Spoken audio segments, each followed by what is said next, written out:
Today marks the beginning of Crime Victims' Rights Week, and you know how passionate I am about that. Every day this week, we'll spotlight the victims whose stories of survival are nothing short of a miracle. You're about to hear the story of a 13-year-old boy who was kidnapped, held captive, and sexually abused in a box that was buried underground. You'll find out what really happened and what he's doing now to fight back.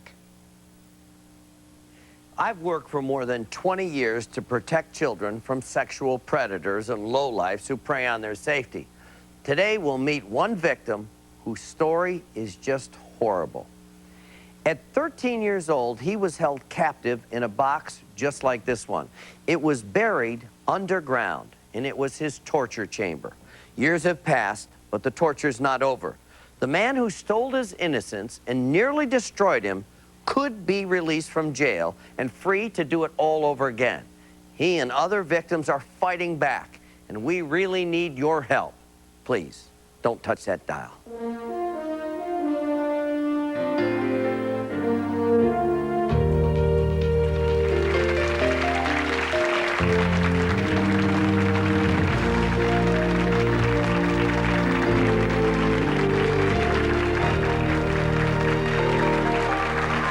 The story you're about to hear is so shocking and so disturbing, it's every parent's worst fear. He was just 13 when the nightmare began. Kidnapped, chained like a dog, and sodomized for 8 nightmarish days in this coffin-sized box in the Virginia woods, Martin Andrews can never forget his torment in 1973 by this man, Richard Ausley. But with his long-ago torturer scheduled for parole, Andrews is fighting to keep him behind bars. Now, Martin Andrews is here today, but he wasn't Ausley's first or only victim. When Buck Miller was 14 years old, he was befriended and then sexually assaulted by Richard Ausley. So you were going to go on a fishing trip with this guy. That's right. Right, and you probably, nobody knew, and thank God now for Megan's Law, which was just upheld in the Supreme Court, nobody knew this guy was on parole at the time for sexually assaulting a child. Right. He'd spent 10 years in prison for sexually assaulting a boy. Right. Nobody knew that. And so he's going to take you fishing, right? And what happened? So we ended up in the wooded area, and I don't even remember how we even got out there or nothing. So we got out there in the wooded area, so my friend, he had gotten out of the van to use the bathroom or something, and Ausley got in the back where I was at and started undressing my shirt. And so I didn't like it, so I just started fighting with him. And then he just took his hand, just started pounding me real hard in the face. We was fighting, so I was fighting back. And he had a machete, and he grabbed a machete, showed it right in my face. And he says, I will use this on you if you don't stop. And so that's when the sexual assault occurred. Assaulted you in the van. With my friend standing outside, and I remember looking up and seeing my friend looking in, and there was nothing he could do, and I didn't know his. And here's a man, you're just a boy, and he's got a machete. He just turned violent on me just like that. I mean, he just went like an animal, you know, just out of the blue. So you had to stay in the van. I read all the newspaper clippings. You stayed there that night, right? Well, yeah, he kept me in the van, and I couldn't stop crying all night long. And he was up all night talking to me and telling me that, hey, I'll let you go if you don't tell nobody. If you tell anybody, I'll kill everybody. And if I feel like you're going to tell anybody, if you don't convince me, I'll kill everybody in this van tonight. So... What a coward. What a low-life coward. Yeah, and, you know... And you're a little boy, you're a young boy, and he's terrorizing you. Right. So, what happens the next day? Then a couple hours after that, it was daylight now, and he had to go buy me another shirt or something like that because my clothes were just ripped apart. And he dropped me off the corner of the court where I was living at, and they just took off. So I'm just standing there, and I'm walking back to the house, and I walked in, and my mom sees me, and she immediately knows that there's something wrong. And I couldn't tell her what happened. And, you know, she called the police and took me, you know, downtown. She knew something was wrong. Absolutely. And she did the right thing. She called the cops. Now, did they arrest him right away? Yeah, yeah, they took out a warrant immediately. And I didn't know it until then that he was already out from attacking a 10-year-old kid and left him naked and tied up in a ditch in the 60s. And he had been out of prison. So he was out on parole Right. for attacking a kid and leaving him tied up in a ditch. In a ditch. So, and he's only been out for like, I think, a couple of years, and I've only known him for like a couple of months at the time. And so when they arrested him, we were shocked to find out that now he's out on bail. So they let him out on bail, Right. even though he was a parole violator, a convicted sex offender. Right. They let this lowlife out on bail. What the Right. hell kind of judge is that lets that kind of guy out on bail? Yeah, there's, yeah, it's beyond me. And there's even more stuff that's even boggles my mind to this day. Well, the day that we were supposed to go to court, we had detectives at my house the whole night. And evidently he had missed his appointment to go talk to the magistrate or whoever he was supposed to go and report into, so they could not find him. So I get a call from a friend of mine who was a friend of the family that was friends with Ausley to try to get me to sneak out of the house because he had a couple of girls lined up. And it turns out that this guy and Ausley was in cahoots with each other. And I'm finding out more of talking to Martin now. And so anyhow, that night I couldn't sneak out because we had the FBI and detectives there because they were looking for Ausley. And so the next morning we were supposed to appear in court is when he abducted Martin. The very next day, he's supposed to come to a court, to the court, for attacking you. But instead of showing up at court, he goes and abducts Martin. He abducts Martin. Yeah, so they took Martin and put him in that box in the ground. And I knew that box was for me, you know, when I found out about the box and about Martin. So they were going to try to lure you out that night. Right. And that box was meant for you. Right. But he got Martin. Right. Children victimized by violent sex offenders carry scars that can last a lifetime. Buck Miller and Martin Andrews were brutally attacked by the same man 30 years ago when they were just young teens. They saw each other in court those many years ago, but have just recently met up again to join forces to keep this creep behind bars. The creep that kidnapped Martin held him captive in a box that was like a large coffin where he sexually abused him for days. Now, that was 30 years ago. You guys haven't seen each other until you both realized that he was up for parole, which is beyond comprehension to me. Now, let's go back to that painful day. Yes. But I think people need to know about it. I think it's important. Tell me what happened. Well, it was a snow day. We'd been out of school for the day, and the other kids, my family, were home. Parents were gone to work, and we needed a few things for around the house, and I took it upon myself to walk the 4 blocks up the street to Get some groceries. to get some groceries, just a few things. And on the way there, it's about 3 blocks from home, this blue van pulls up beside me and says, and the man in it said, you know, I need some help. You know, he was very friendly, attractive-looking guy. He you know, said, just need to help moving furniture, make a few dollars. And as a boy of 13, I thought this would, you know, I could have used the money. And we were new to living in the city and didn't know about strangers and things like that. Yep. Naive, very naive, and very trusting. And I figured it was just going to be a few minutes work, and I'd be on my way. And I got in the van. Got in that van. I got in that van, and off we rode. And he kept driving, and he headed to the interstate, and I got a little nervous about that. I said, well, this is not so much nervous about him, but this is going to be a bigger job than what I thought it was going to be. And we kept driving, and he kept saying it's not going to be much further. We stopped along the way. He wanted to get some groceries, some supplies for his brothers, what he said was a deer box. And at that point, when he left me in the van, I was really considering running, but I didn't know where I was at. I really thought I was overreacting. He came back, and we continued to drive. Drove another 15, 20 minutes. We ended about 20, 25 miles from my home. And we get out into the woods of Suffolk, Virginia. And he said, oh, this is it. But my brother forgot to leave the road unchained. There was a chain across this little path where he said his brother's house was down. And we're going to have to walk back there and get the key. So we grabbed the groceries that we were going to stock the deer box with and headed off down the road, this little path into the woods. But we stopped a little ways in, and he said, I forgot something. And he goes back, and I see him rummaging around the van, and then I see him stick something down the front of his pants. And I said, I saw a knife in that van where he was just reaching. I bet he just stuck that knife down his pants, and I was very, very frightened at that point.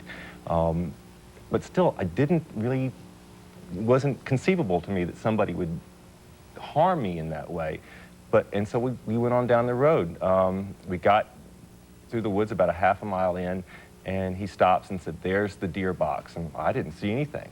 I saw nothing. And he walked over to this little mound of dirt, and there was a little piece of metal there, and he picks it up, and inside is this chamber built into the ground. He said, "This is the deer box." And actually that kind of made me feel good, because I said, oh, well, his story is true. You know, he's talking, you know, we're going to stock this thing up, and then we're going to get the furniture, and we'll be on our way home, and everything will be all right.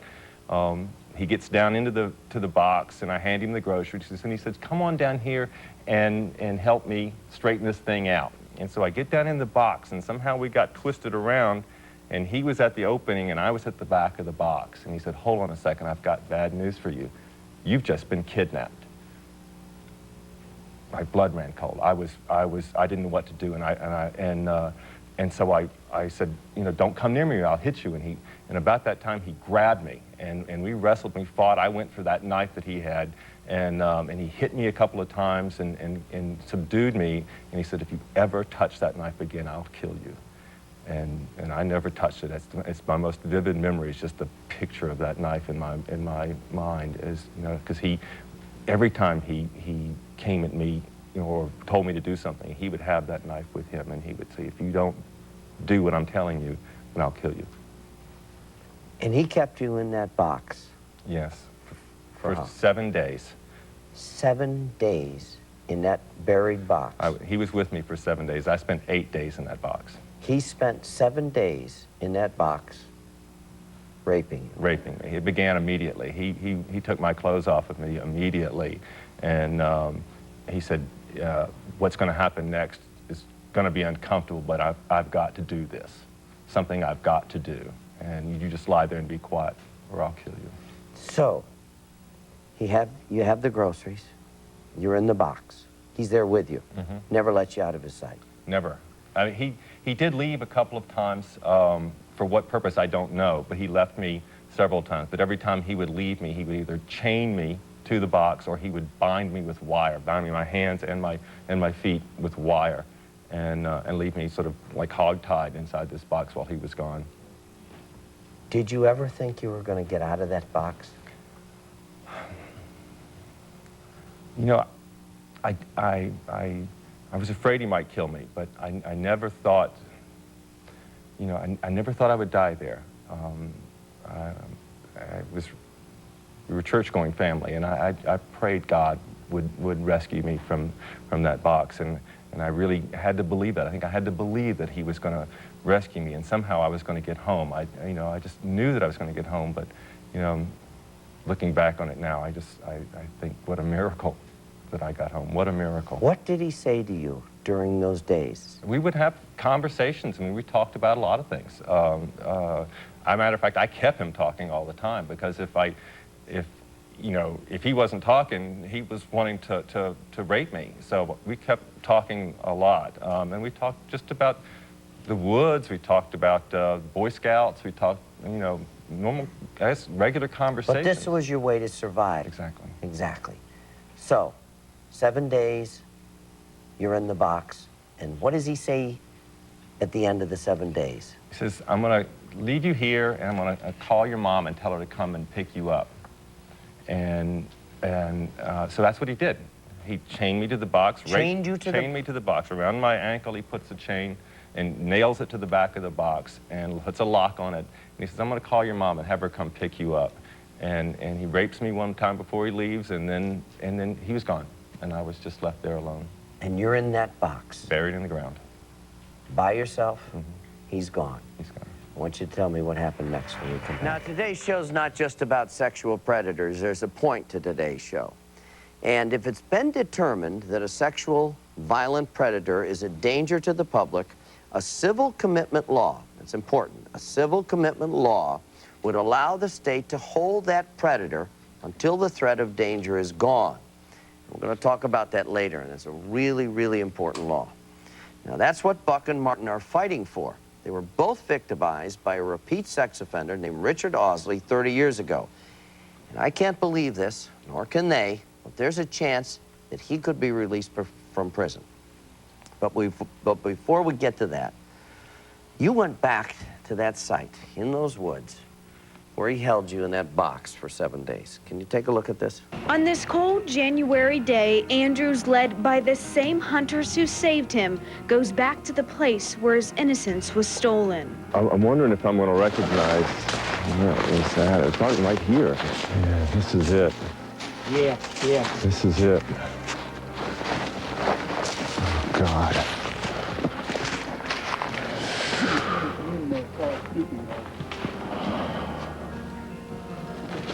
Wow. The box is full of earth now. Fallen leaves cover the top. And Martin thinks about what could have happened if these men hadn't gone hunting that day. It could very well be my grave. I could very well be in this, buried underneath here, and no one ever knowing what happened to me. I lost my innocence. I lost the belief that the world was a good and kind place. I knew then that there was evil in the world, and I was too young to know that firsthand.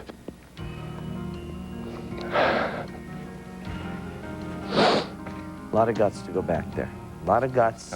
And as the father of a murdered child, I gotta say one thing. To see you chained in that box, that picture makes me really mad. Really mad.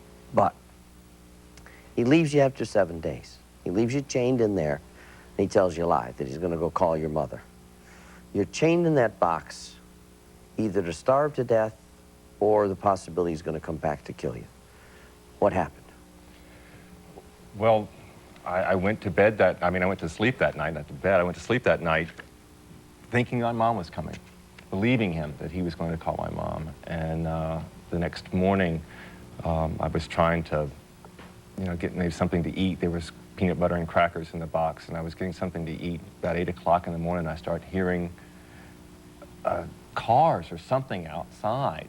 And I said, that's my mom coming, that's my mom.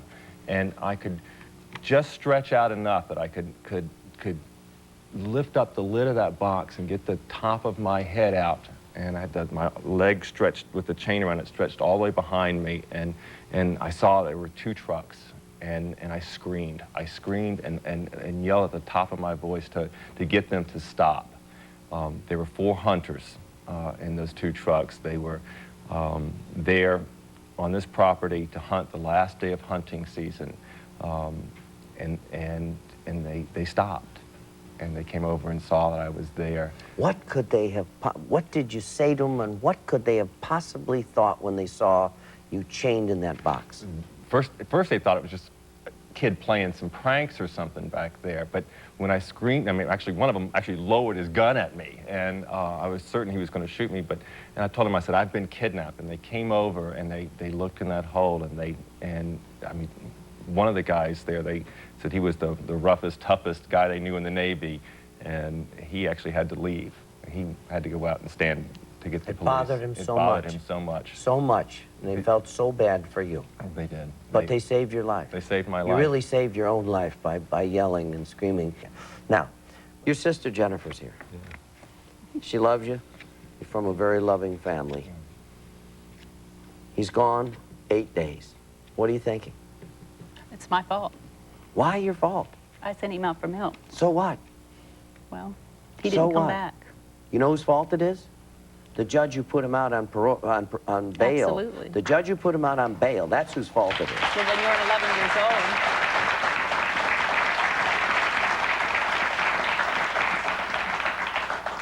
You should never even think about that. Well, I did when I was 11. Right. It was the longest night of my childhood, I think, thinking that he wasn't going to come back. 8 days of torture for your family. I was 14 before I knew what happened to Adam. Those 8 days must have been a nightmare. Yes. Nightmare. Very solemn nightmare. Changed the family forever. But when you got the news he was alive, what was that like? I was thrilled. I just wanted to go to him and hug him, but Then it turned into another nightmare when I saw his face. Bruises, nose swollen, broken, obviously broken. And then he turned and looked at me. And that's when the nightmare came true. He wasn't there. His eyes were empty. There was no life, but there was also no Marty. I mean, it looked like him, it sounded like him, but he was fragile. He was Wounded. wounded. It wasn't my strong older brother. It was somebody else. But look at him now. I know. Look at those eyes It's now. like having him back. I mean, Look at those eyes we're- now. Look at those eyes now. we're closer now than we have been in 30 years, I think. I always say it. It's horrible what happens, but when they come back alive, it's a celebration. It's a celebration. This creep had the nerve to write a letter to you from prison. It did. Okay? Can you read a little bit of this letter? Yes. There are not words to express the remorse I feel for the disregard towards another human being that I have shown towards Mr. Andrews. I sincerely apologize to Mr. Andrews and his family for the pain and suffering that I have put them through because of my inappropriate behavior and poor judgment. I take full responsibility for my actions surrounding the abuse of Mr. Andrews. I hope one day that Mr. Andrews will find it in his heart to forgive me for what I have done and be able to move past this horrendous experience. BS. A big bunch of BS. He didn't even have the courage he dressed you in the third party? Third person. Third person. And like you weren't, you didn't exist. He sends the letter to you. Dear Mr. Andrews. dear Mr. Andrews. Dear Mr. Andrews. Exactly. Exactly. Well, he spends half the letter talking about how he's rehabilitated and how he deserves to be out of prison, that he's no longer a threat, and that he's been wanting to say this for 30 years. Now, Martin, you and Buck have joined forces. You're trying to exercise the civil commitment law in Virginia to keep this lowlife in jail. Now, tell me, how did you guys get together after these 30 years, and what are you trying to do? Well, when I realized that they were going to release Ausley, there was nothing that could be done about his being paroled. I found out that Virginia had a civil commitment law passed in 1999, but that it had never been funded. And No money. It was one of those laws that get passed with no backup, no funding, no education, no training. How did you two guys hook up together after 30 years? Actually, I was at my house, and my mother was reading the newspaper and saw where Martin was going to come to and testify up in Richmond. And I had been in contact with the parole board throughout some of the years, sending them inputs about how dangerous this animal is when he gets out of prison. Keep him in. Right, and so that may have some impact on him not getting parole. But anyhow, I didn't get the newspaper, and so I went all the way to my mom's house, read it. As soon as I finished reading it, I looked straight up at my mom and said, well, I guess I'm going to Richmond. Saddle up, get with that. Martin. It's wonderful. It was wonderful to And see you guys Martin. have joined forces to fight back, which I think is terrific.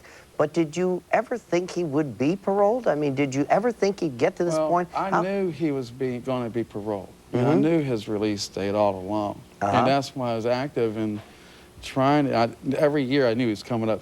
April, every year was his parole hearing.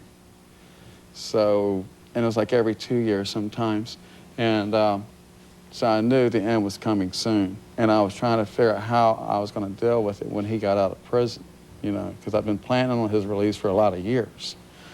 Now, I just want to say one thing here that people don't realize. This Mr. Rehabilitated is up for parole. He escaped from prison, didn't he? Yeah, when we went to court, but they had a change of venue, we went to court in Lynchburg.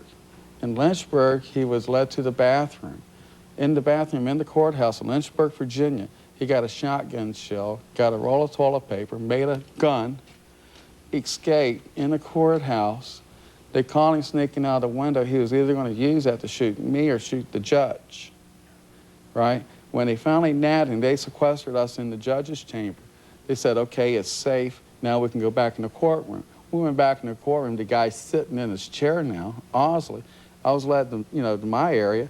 And then the judge says, okay, now we can bring the jury up. The jury was brought up. They never even knew about this, and he was never even charged with it or anything. What the hell is going on?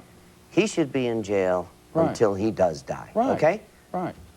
Apart from the shotgun shell, which they disregarded and brought the jury in, he did escape from prison, didn't he? He had someone smuggle a gun in to Richmond prison. He got a gun into the prison. Into the prison. Mr. I'm so sorry, rehabilitated. They just said they the 3 months that they had given off his sentence, they put 3 months back onto his sentence because he was communicating with some guy out in California. He was pretending to be a woman and soliciting money from this guy.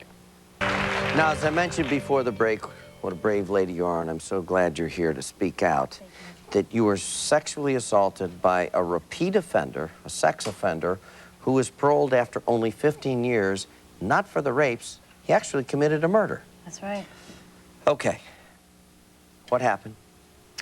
When I was 17 years old, I was leaving my job at a shopping mall, and it was broad daylight, and I was walking towards my car in the parking lot, and I was actually singing to myself, and I blushed because I turned behind me, and there was a guy about 20 feet behind me, and I didn't think anything of it, and I put my key in my lock, and he came up behind me. I saw a shadow come up behind me to the left. He put a knife to my throat and forced me in his car. He bound my hands behind my back, and he put tape and sunglasses over my face and drove me to a remote area where I was sexually assaulted. Got caught? How long was it before he got caught? About a week later, because the description of his face was so accurate that they faxed it over to all these different And that was police you. officers. That was Right. your courage, that you sat down with a forensic artist and you came up with this composite and they nailed this guy. Now, what did you think when you found out that the guy had raped you was a serious serial rapist who had killed a woman? Well, luckily I was not raped, but at that time, he had taken my keys and wiped them clean and put them in my purse. And when he had thrown me into a stairwell, when he had finally released me, he took a handkerchief and opened up the door. So all these clues, I knew that it wasn't his first crime. Right. And so I purposely kept a sharp eye on where we were going. He didn't know that I could see, but I was trying to keep a sharp eye. I could see down to either side. And when I found out that he was on parole for murder, I was livid, to say the absolute least. And what had happened is that the mother and the sister of the girl that he had murdered in Chicago, she was 15 at the time, we got together and formed a coalition, along with other victims of this man. And we formed a coalition and started a petition drive stating the need for tougher laws for repeat sex offenders. And one of the laws that we helped pass in Illinois was the civil commitment law, as was Martin's. And Martin was kind of an inspiration for you. Did He you know was. about Martin? I read about him, actually, and it was just striking, the similarities with the repeat offenders. And just from personal experience, I know how difficult it is to be vocal about such a humiliating crime that's been committed against you. And it just takes a tremendous amount of courage, and I'm just really glad that he speaks out. I know so many victims that are so devastated and destroyed and humiliated that there is no voice for them. Doctors told my parents not to speak about it, not to allow me to speak about it. They told I wasn't allowed to touch him. I wasn't allowed to talk to him. All the wrong advice. All the wrong but we're learning. We're learning. And your organization is out there kicking some butt. You're That's trying right. to be a loud voice. Right. But the battle really is state after state, isn't Right. it? It's and we're going to get into this battle. Delegate Morgan Griffith is the majority leader for the Virginia House of Delegates. And he's a staunch supporter of civil commitment laws, which would prevent people like Richard Ausley from ever being released. Now, defense attorney John Walsh says that these laws are un-American. Okay. Start with you, John. It's America. You're entitled to your own opinion. Thank you. Why do you think that violent offenders, sex offenders, should be released from prison, that this law is unconstitutional? I mean, I remember when this law was first passed in Washington State. I think this law saves lives. It is not a mental health problem, meaning it is not something that mental health professionals can predict. It's not something that they are qualified to opine about. That is, they cannot tell you among the spectrum of sex offenders that commit sex offenses in this world, which ones are likely to repeat and which ones are not. Morgan, John, I have to tell speak you, up loud and clear, I have buddy. to tell you, you know, I'm a criminal defense attorney also, as well as being the majority leader of the Virginia House of Delegates, and that's one of the reasons I support this program.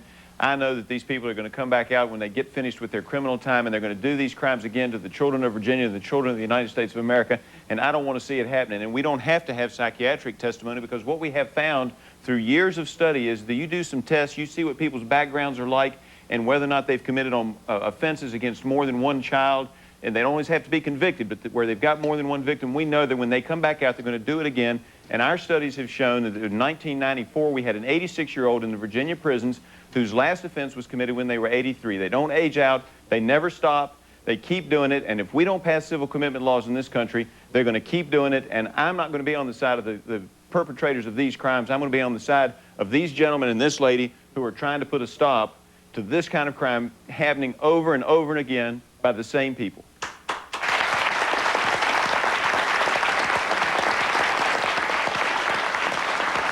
There is a professor at Emory University named Dr. Gene Abel. He's not a psychiatrist and everything.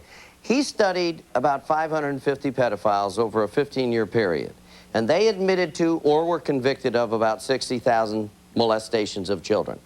And basically they said, this is our sexual predilection, this is what turns us on for whatever reason, power, sex, or whatever, and we know one thing, until you figure out how to treat us or whatever, keep us away from children. That's how I feel. That's the only way. Why wouldn't this?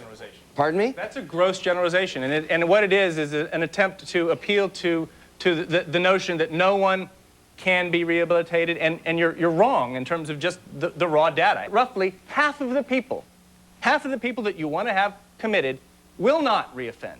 So the question is, how can you determine who is the one that's going to offend and who is the one that isn't? And if you're content to put them all away, then that is the most un-American thing that I can think of. So why don't we let them all live in your neighborhood? Do you believe that'd be a good spot for them to live, and you take that 50-50 chance. You take that 50-50 chance. Why take the damn chance until we figure out what to do with these people? So what you're saying is you're content to let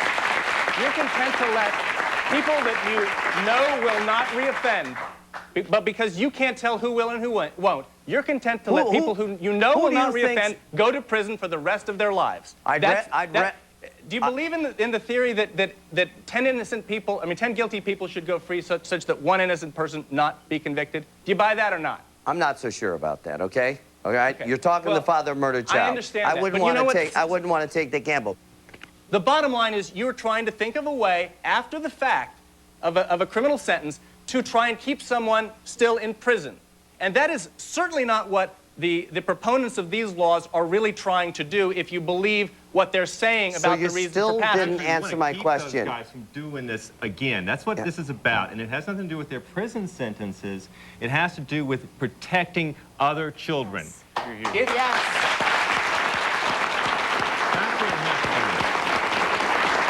If they're going to do it again, they got no business on the street. The sensational cases get these laws passed, and then they get applied to people who don't belong. Let me just tell you something. Committed. If you were in that box for 8 days sodomized and chained up, you're doing these people a disservice by calling them sensationalized cases. You're doing them a disservice, okay? You're doing them a disservice.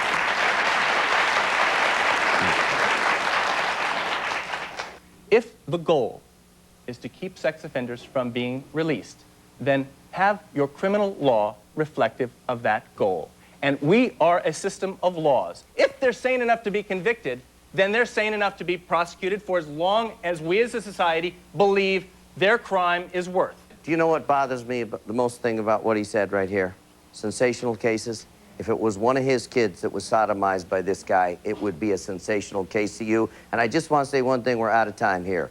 A few years ago, Megan's Law was a very controversial law. It was upheld in the Supreme Court recently. You've got kids, you know what?